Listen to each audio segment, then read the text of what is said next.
Back friends, આપણે છેલ્લે તમારો છઠ્ઠો unit the night train at Deoli તે જોઈ રહ્યા હતા, જેની અંદર આપણે જોયું હતું કે જ્યારે લેખક પોતાના દાદીના ઘરેથી પરત ફરતા હોય છે, પોતાના ઘરે જતા હોય છે, ત્યારે તે ફરી પાછું તે છોકરીને મળે છે. જે છોકરી પ્લેટફોર્મ ઉપર ટોપલીઓ બાસ્કેટ્સ વેચી રહી હતી એને મળે છે અને એને કહે છે કે તું મારી સાથે ચાલ. ત્યાં સુધી આપણે જોયું હતું. પછી લેખકને ટ્રેન પકડવા માટે દોડવું પડે છે અને આખા પ્રવાસ દરમિયાન લેખકની સાથે જ તે રહે છે, એક જીવંત વસ્તુ બનીને. છેલ્લે આપણે એ પણ જોયું હતું કે હવે જ્યારે લેખક કહે છે કે હવે મારું જ્યારે કોલેજમાં વેકેશન પડે છે તો મેં દર વર્ષ કરતાં વહેલા જ મેં મારો સામાન પેક કરી લીધો હતો. ત્યાં સુધી આપણે જોયું હતું. I was nervous and anxious as the train entered Deoli. Nervous એટલે કે ગભરાયેલો, હું બેચેન હતો, નર્વસ હતો, અને એન્ક્સિયસ એટલે કે આતુર હતો. હું જ્યારે ટ્રેન દેવલી પહોંચે છે, દેવલીની અંદર પ્રવેશ કરે છે, ત્યારે હું ખૂબ જ બેચેન અને આતુર હતો. I was wondering what I should say to the girl and what I should do. હું એ વિચારતો હતો. વોન્ડર એટલે વિચારવું. હું એ વિચારી રહ્યો હતો કે તે છોકરીને હું શું કહીશ, તે છોકરી સાથે મારે શું કરવું જોઈએ, એના વિશે જ હું વિચારતો હતો. I was determined that I would not stand helplessly before her. મેં ડિટરમાઇન્ડ એટલે કે નક્કી કર્યું, નિર્ણય લીધો, મક્કમ હતો કે હું એની સામે, તે છોકરીની સામે અસહાય થઈને ઊભો નહીં રહું. એ વિશે હું નિર્ણય લઈ ચૂક્યો હતો, હું મક્કમ હતો. The train came to Deoli and I looked up and down the platform but I could not see the girl anywhere. હવે ટ્રેન ફાઇનલી દેવલી સ્ટેશન ઉપર પહોંચે છે અને મેં પ્લેટફોર્મના એક છેડાથી લઈ અને બીજા છેડા સુધી, પહેલેથી લઈ અને છેલ્લે સુધી નજર ફેરવી પણ તે છોકરી મને ક્યાંય દેખાણી નહીં. I opened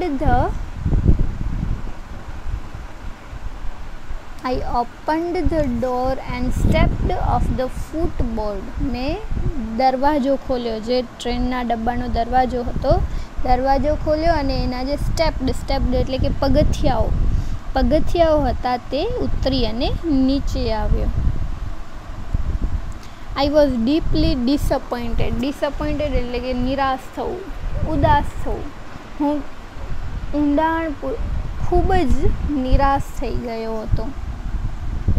I felt I had to do something and so I ran up to the station master and said. મને એવું લાગ્યું, એવું મેં અનુભવ્યું કે મારે કાંઈક કરવું જોઈએ, એટલે હું તરત જ જે સ્ટેશન માસ્ટર હતો એની પાસે દોડી અને જાઉં છું અને એને પૂછું છું, Do you know the girl who used to sell baskets here?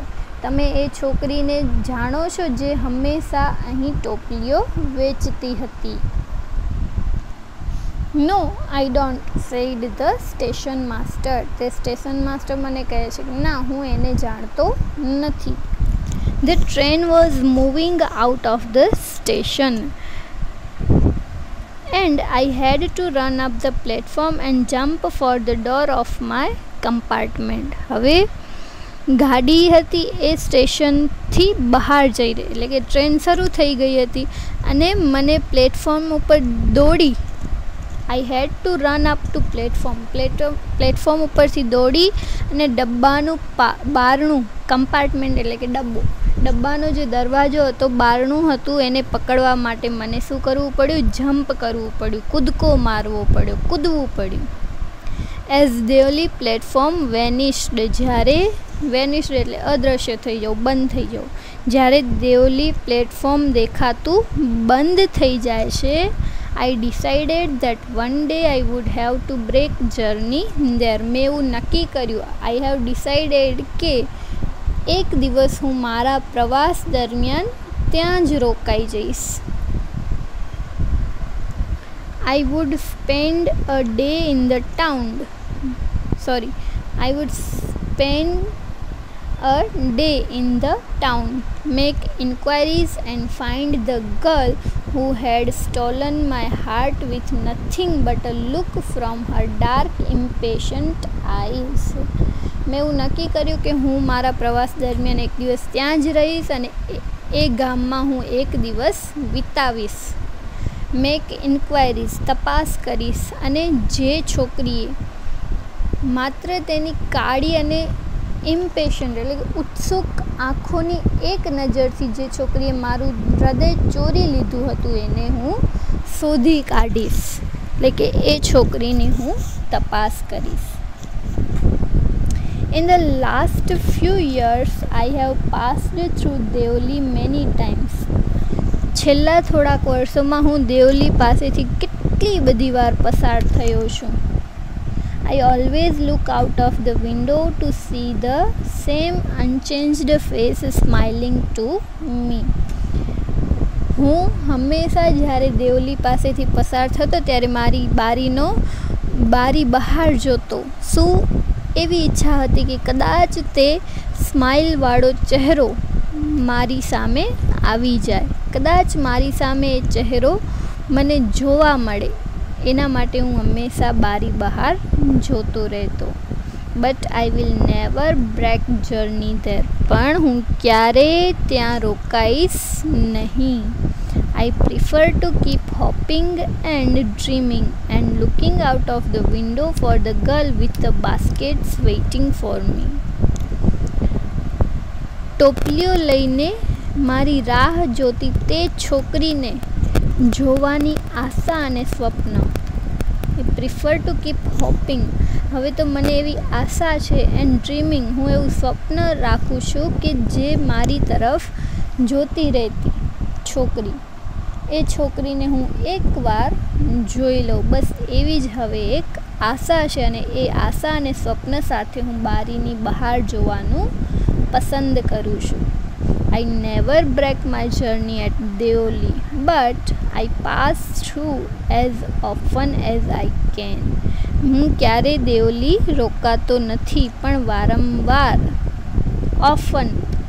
વારંવાર હું ત્યાંથી પસાર તો થાઉં છું. બાય રસ્કિન બોન્ડ. આ જે પાઠ છે the night train at Deoli, એના લેખક છે રસ્કિન બોન્ડ. એમણે આ પાઠ સરસ મજાની વાર્તા લખેલી છે. આ પાઠની અંદર કાંઈ પણ ખબર ન પડી હોય તો તમે મને ફોન કરી શકો છો. આજે આ તમારો યુનિટ 6 પૂરો થાય છે, એટલે તમારે સ્વાધ્યાય પોથીની અંદર લખી અને એના ફોટોઝ મને સેન્ડ કરવાના રહેશે. અહીં તમારા પાઠ પૂરા થાય છે, 6 પાઠ પૂરા થાય છે. હવે આપણે પોએમ કરશું, તો આવતા વિડીયો લેક્ચરમાં આપણે કવિતા જોઈશું.